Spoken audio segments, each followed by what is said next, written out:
Hello and welcome back to Sunrider Liberation Day Return. Ooh, we've had a version 3.01 update. Awesome. So, in we go again. And this time... okay, so that was the Solar Happy ending. And yes, this time we're going to be doing the Claude Super Secret ending, and I'm continuing to use the Steam guide that was knocked together by... Mindful Ocean. So again, thank you very much, Mindful Ocean. You are a wonderful, wonderful human being. So, this is going to be Claude's secret ending, and yeah, let's get on with this. So, for the third time in 3 days, I shall read out this sort of 15-minute opening bit before we get any choices, and this time I'll actually try not to bollock it up. Yeah, my hopes aren't high for that either. From the moment that humanity began to unravel the mysteries of quantum theory, scientists and emperors alike became obsessed with a singular technology. During the search for this holy grail, countless other findings which would come to greatly aid and terrorize humanity were discovered. The warp drive, warheads which could level entire continents, faster-than-light communications, and even a massive doomsday weapon which could extinguish entire stars, the paradox core. But all of those powers were irrelevant next to what would be possible with the Holy Grail, a time machine. In its most simple application, one could undo past mistakes. If an action ended up causing an adverse reaction later in time, one could simply travel to before when the action was made and react differently, with the benefit of hindsight. The full implications of such a device were still far more awesome. One could stop aging, freeze time for everyone else but oneself, perform an unlimited number of actions while everyone else was frozen, translocate other people and objects anywhere, at any time, become older, become younger. Given an infinite amount of time, one could become anyone and accomplish anything. By no exaggeration, someone with a time machine would not be a human, but a god. Alice Ashada pondered those thoughts as she walked through the diode cloning facility. Her steps took her to a familiar location, her old office. So, even this detail has been recreated exactly as before. It was here, where for the merest sliver of a second she brushed her fingers against that almighty power. The Paradox Project. The galaxy's greatest, most dangerous minds had gathered here, in the furthest corner of the galaxy, to finally attain what had eluded humanity for so long. They were exiled Alliance researchers and new Imperial scientists deemed too dangerous even for the tyrant of New Eden.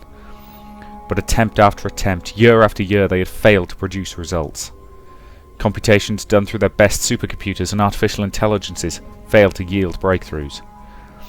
It was then, when they realized such knowledge was beyond the comprehension of mere humans, that they needed to create a new race, capable of thought processes beyond the capacity of even the most gifted of Homo sapiens. First a prototype was created, Alice Ashada. They watched her, raised her as one of their own, even gave her the surname of the director of the Paradox Project, who assumed the role of her father. But it was all a lie!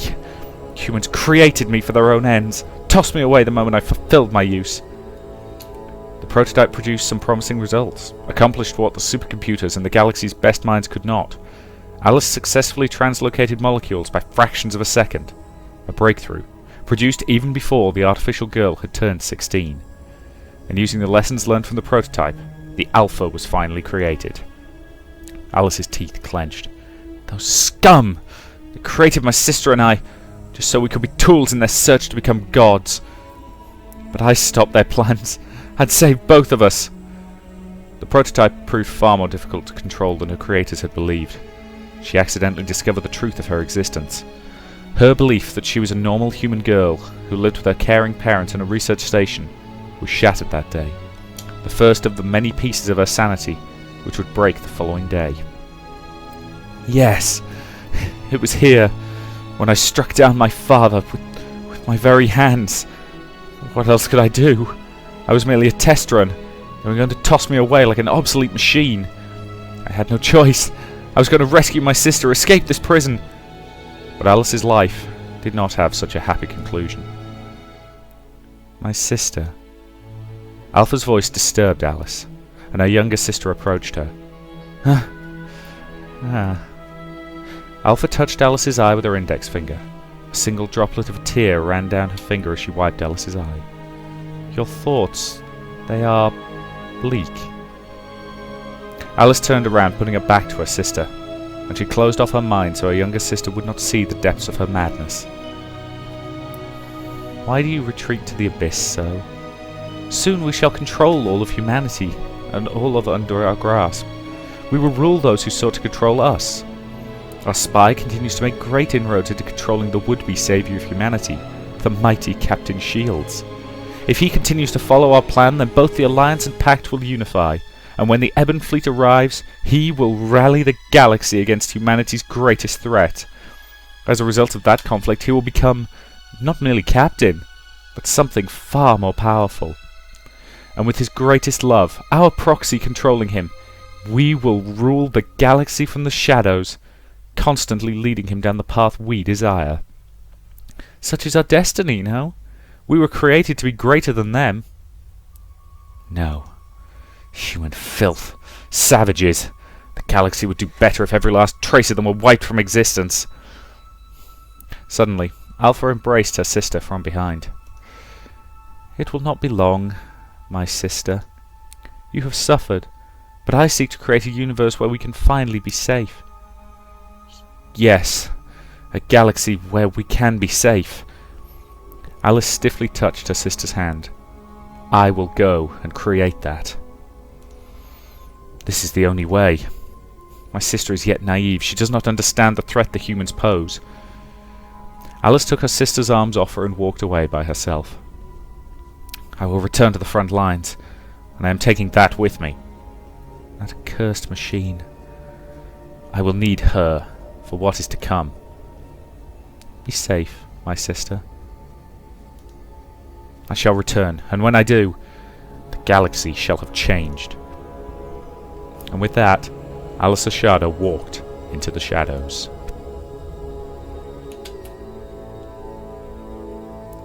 Shields tossed and turned in his sleep. Vivid images flashed in his mind. This was different from the other nightmares, the ones he would have of blood-sucked faces at Ongus, where that young girl would die again and again. He would see her pick up the knife every time, but despite knowing what was going to happen, his body would be paralyzed. Then her face would morph. It is his sister, Moray. You killed me. No, tonight's nightmare was different. Images flashed by, too quick to decipher, but something horrible had happened. No, will happen. He was going to make a horrible mistake. Suddenly, he jolted awake. He realized he was in his bed. He shook his head, relieved that he was just having a nightmare. Wait a minute. He felt someone sleeping beside him. What the hell? Shields spun round and pulled the cover off his bed, revealing a certain pink-haired doctor nestled up next to him. Glad! Shields leapt out of his bed and stood upright as a steel rod, eyeing Claude with outrage. Certainly he had known the ship's doctor would go to any lengths to molest him, but to actually break into his quarters after hours? Besides, his room was locked with the strongest encryption protocol on board the ship. Akari had seen to it that his door wouldn't get broken into ever again. Just how did this buffoon of a doctor get in here? For a moment, he tried to recall if he'd been drinking heavily in the mess hall before arriving at his quarters. No doubt this lecherous doctor would have used such a lapse in his defences to latch onto him and into his bedside. But thankfully he recalled he'd merely been filling out paperwork the whole night before deciding he'd had enough and resigning himself to listening to Ava's lectures in the morning. Claude opened her eyes with a yawn. Oh, good morning. Good morning. How did you bypass security to get in here? Claude stood from the bed, her hair a mess. Oh, it was such a pitiful sight, Captain, looking at your sleep-deprived face every day. As ship's doctor, I had to do something to remedy your sleep disorder. Stat! Of course, the best remedy would be a contented deep sleep after pounding your white-hot vanguard into the woman of your dreams. So I, Claude Trilio, stepped up to the task. Ah, yes. You can use this body in however a manner you desire. Your acting medical officer is ready to serve under, above, in front of, and behind you, Captain. Shields rubbed his face in irritation, the conversation obviously not going anywhere. Hey, just Cut it out, alright? I'm asking you to tell me what you're doing here. Well, I'm sure it'll become clear soon enough. What? As if on cue, Shields heard the door to his cabin open. The hell?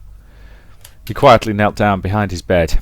If there was another intruder in his office, then it would mean the security protocols on his door had failed entirely. He still had bad memories of what had happened the last time someone had broken into his room, and he wasn't about to take any chances this time. He quietly reached into his closet and withdrew a concealed pistol. He signalled to Claude to hide behind him. Shields grimaced when Claude gripped onto him from behind, her massive boobs leaving 2 impressions on his back, and she whispered in his ear, Captain, actually the gun won't be necessary. And how do you know that? Because... Suddenly, Shields heard Chigara's voice upstairs. Chigara? What was she doing in his office at this time? Granted, someone as talented as her could easily crack Akari's security protocols, but why would she... Suddenly, he felt something tear through his psyche, as if a bullet had just gone through his temple. Chigara? She... But what he saw next completely shattered the remaining bits of his mind. Come on, before the commander sees us. It was... him. Shields watched, his jaws agape, as his identical clone took Chigara's hand and plopped her on top of his lap on his desk. What was going on? Even though his first instinct was to barge into Chigara and his clone's little romantic rendezvous, gun in hand and demand answers, his military training kept him firmly hidden behind his bed, looking for an escape route. He racked his brain for a possible explanation for this bizarre turn of events. A packed plot? Did they embed a spy wearing a holomask to impersonate him? No, that would never work. Anyone boarding the ship was subjected to a full DNA scan, but... Well, then it could be the prototypes? That seemed a possibility. They had a massive army of clones. Could they have acquired his DNA somewhere? All it would take to breed a second Kato Shields would be a strand of his hair left somewhere unwittingly by him. It would still take a lifetime of training for a clone to successfully imitate him, and there was no way someone as intimate with him as Chigara would fall for tricks like that so easily.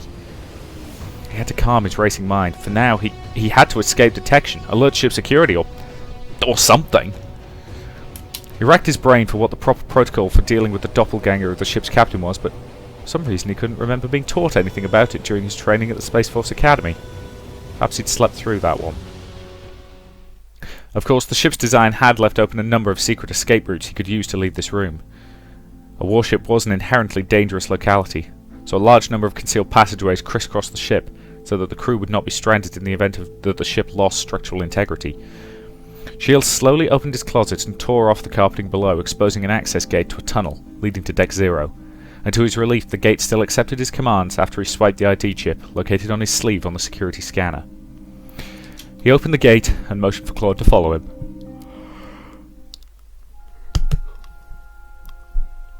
After climbing down the tunnel, the pair dropped down from the ceiling onto the floor of the hallway. Shields immediately turned to Claude and interrogated her for answers.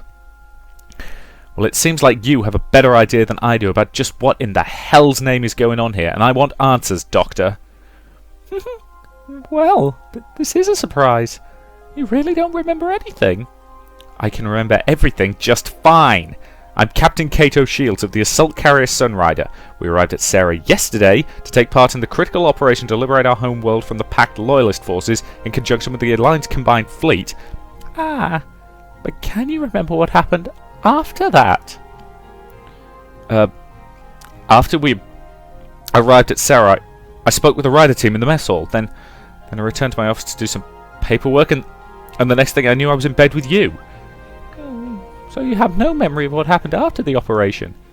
What the hell are you talking about? How would I know what happened after? The operation hasn't even begun. It appears you're suffering from some memory loss thanks to your first temporal translocation.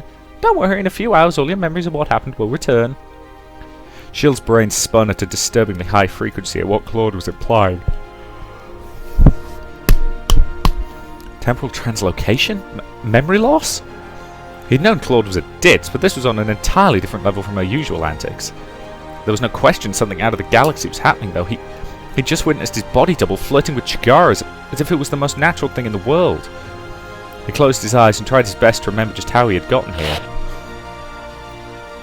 Those images again. Bloody flashes of horror flashed in his head. He had no idea where they took place or when, but he knew Chigara was somehow involved. Those aren't just images, they're my memories, aren't they? Ah, you did remember something, Captain. A massacre. Everything we worked for destroyed. Horror. Not that much. I guess I can fill you in about the rest. 3 days from now, a disaster will occur at Serra, which will thrust humanity into a war so devastating it'll make the Neutral Rim War look like a mere playground scuffle in comparison. I'm sure you already have a premonition, but Chigara will be the catalyst who will spark that disaster. I've brought you here to rewrite the past and prevent that disaster from occurring. Once again, Shield's head received another bombshell of a revelation. What was Claude even saying? Bring him back to rewrite the past? Something like that was impossible. But suddenly more memories played back in his head. So you're telling me Claude is a time traveller? No. Far more than that. If such an entity could be given a name, then the closest description of her would be Claude is a god. Shields rubbed his spinning head and fought back the mounting nausea.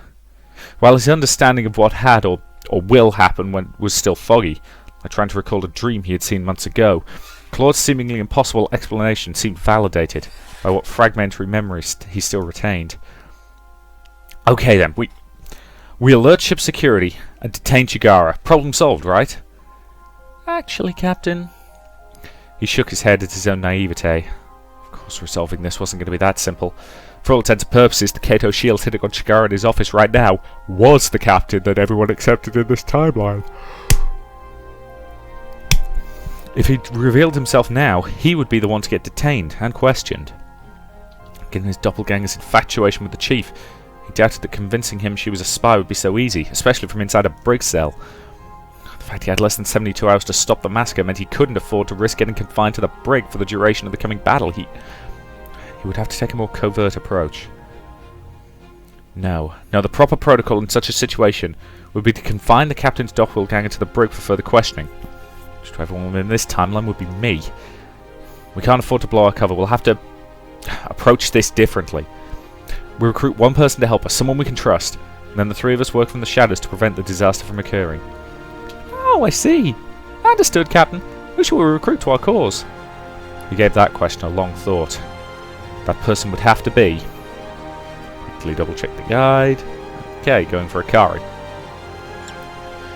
When I think of covert operations, the first person who comes to my mind is Akari.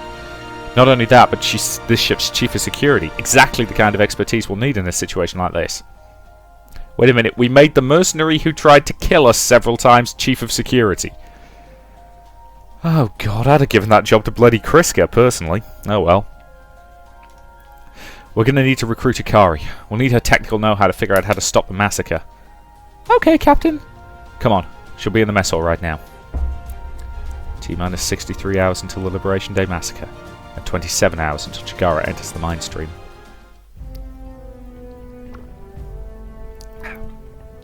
Sure enough, Shields found Akari chatting with Kriska in the mess hall as soon as he entered. The Lieutenant too. Huh. He pondered whether to bring Kriska into their plot as well. Well, we're trying to prevent the assassination of Alliance military leaders, so Kriska would be more than eager to help out. But on the flip side, I can't really risk the Lieutenant leaking word of this plot to Alliance command either. That'd be the first thing a dutiful soldier like her would do, and that'll cause complications for me since they'll expect to coordinate a counterintelligence operation to thwart the assassination with the real Kato shields, which will instantly blow my cover. For a moment, Shields weighed whether or not he should bring the Alliance into their effort to stop the massacre, but ultimately decided against it. No, the Alliance won't be able to move fast enough. Once the truth comes out that I'm not the real Kato Shields, I'll be finished. I've got to stake my chances on a small covert op. Looks like it'll have to be just Akari. Shields casually walked over to the pair. Well, chatting together again so soon. What's your problem, Cap? Soldier boy here was just telling me some stories. Got any interesting ones yourself? He leaned in close to Akari and whispered in her ear. Sorry to cut your date short, but I need your help. Date? It's not like I... Lieutenant, I must speak to my Chief of Security about a private matter. Sorry for interrupting your discussion. Not at all, sir. Kriska, being the perfect soldier she was, stood upright without hesitation and walked out of the mess hall. Captain? Talk to you later, mercenary. Oh, what was that about? Something going on. Shields took a seat next to Akari and leaned into her ear so they could speak in whispers. We've got a problem, and it threatens the security of the ship. More like it threatens the security of the galaxy. The Doc and I have discovered our chief engineer is a prototype. Are you for real? I thought those tests came back negative. Sorry, just a lie we made up to make the prototypes think they've still got us fooled. In reality, Chigara's a spy. She's been programmed to assassinate every Alliance military leader gathered at the victory celebration if we successfully liberate Sarah. Kind of like the prototype's insurance policy. We've got maybe 3 days to stop her before it's too late. Holy damn. Oh, are you alright? I know you were going through some tough times, right? And Chigara was always the one rooting for you, but heard it turn out like that. Damn, you must be wrecked. Don't worry about me. Alright, just hang in there, Captain. We'll get through this together. I can't believe her first concern after hearing that is me. Guess Akari really is an old softy after all. Look, in about 20 hours, Chigara will enter the prototype's mind stream during the Battle of Sarah, and while Chigara is inside the mind stream, the prototype's leader will embed her own consciousness inside Chigara and assume control of her to carry out the mass assassination. We have to detain Chigara before that, so she never enters the mind stream. Hey, look, this isn't making any sense. How do you even know all this? You're pretty much talking to me as if you've seen the future or something. Come on, there's something you're not telling me, isn't there? As expected of Akari. Looks like her experience as a mercenary wasn't for nothing. Alright, you're gonna have a tough time believing me. But I really am from the future. Everything I've just laid out I've experienced firsthand. Chigara will really enter the mind stream in about 20 hours, and she'll be mind controlled by the leader of the prototypes, and she really will assassinate the Alliance military's top brass. Oh man, you really had me going there, Captain.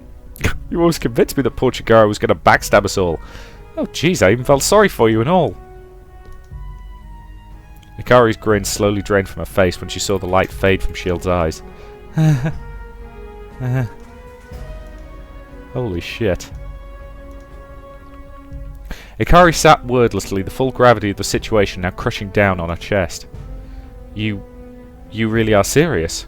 You're going to explain this to me, just how you travelled back in town to tell me all this? Shields pointed to Claude sitting across from the table. She waved back. Akari grabbed him by the shoulders and stared into his face. Are you serious? He nodded. I always knew Boob Rockets was suspicious. I never would have imagined he was a time traveller. Oh man, suddenly I'm getting the feeling this is a weird dream and I'm just about to wake up. Wouldn't that be a thing? I don't suppose you know how Boob Rocket's been travelling through time. You'd have to ask her. I'm not aware of the details myself. Okay. Akari drew a deep breath of air. Alright, Captain, I'm in.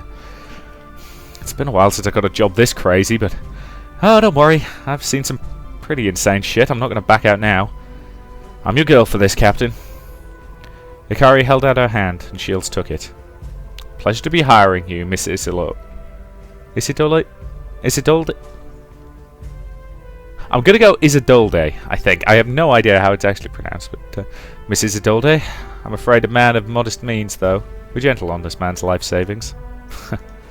Captain, for you I'll do this pro bono.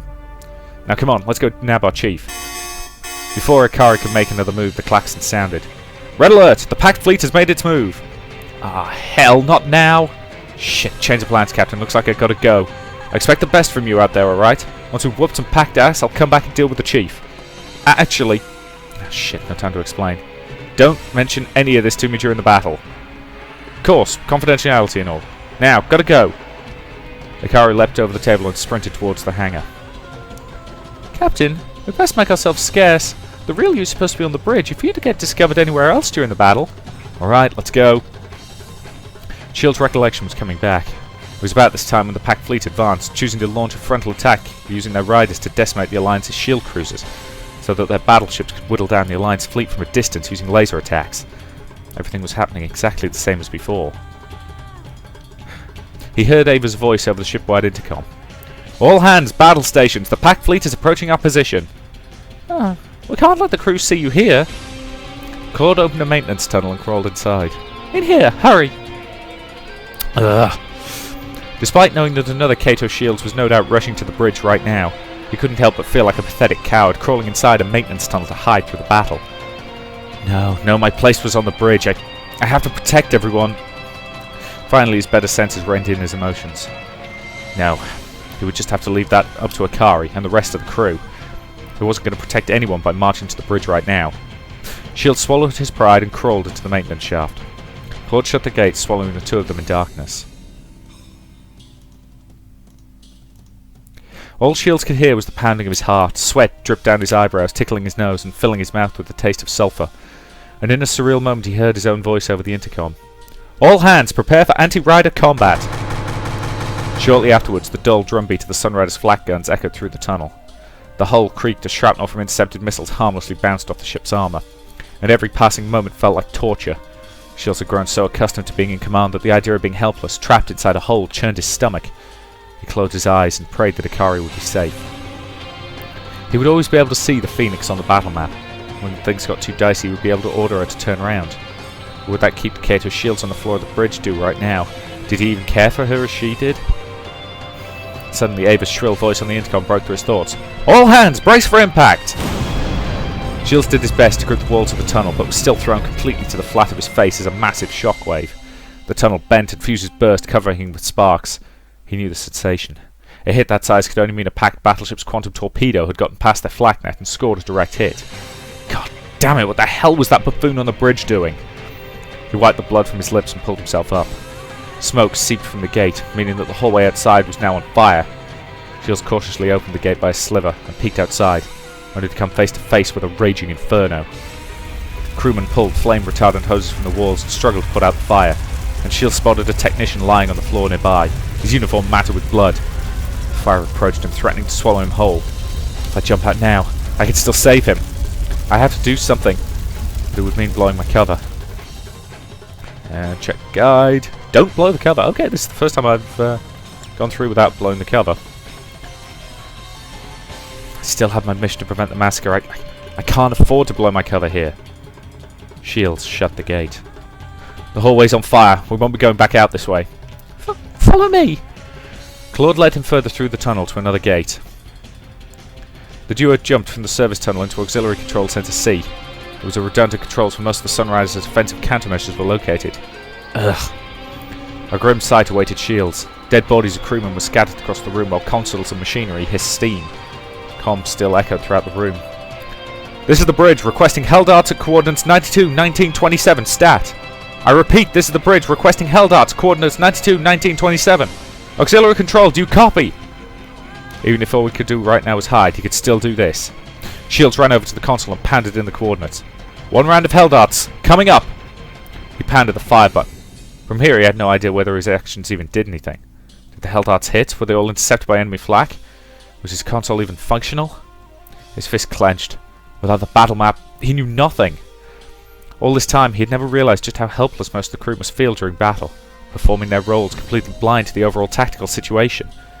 Captain, we've got a new problem! Claude opened the door to auxiliary control, revealing a gnarly sight. The bloody bodies of crewmen were strewn through the hall. What in hell's... These men weren't killed by explosions, they were gunned down. What could have... Shields received the answer to his question when a mechanized hunter drone rolled into view. Oh shit. He slammed the door shut behind him and threw himself and Claude on the floor. And less than a moment later the wall was punched by a line of machine gun fire.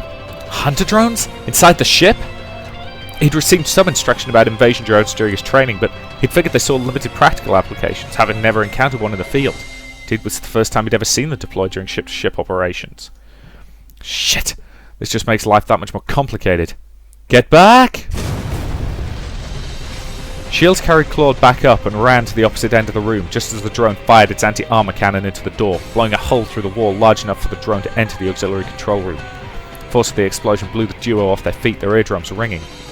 Captain! How'd that thing get here? Invasion drones. Some battleships fire torpedoes that drill through the hull of the ship and then drop hunter drones in to take over from the inside. I've never heard about this. Get down! two clamoured behind heavy consoles as the drones sprayed bullets towards them. Right, that's a good point to leave this part. Incidentally, I've been thinking the hunter drones thing. This implies a potential mechanic in the next Sunrider games and in the actual combat section where deploying hunter drones is a new attack. Something that does say damage over time rather than instant damage. Well, that would be an interesting thing to see. But anyway, thank you very much for watching, and I will see you in the next part.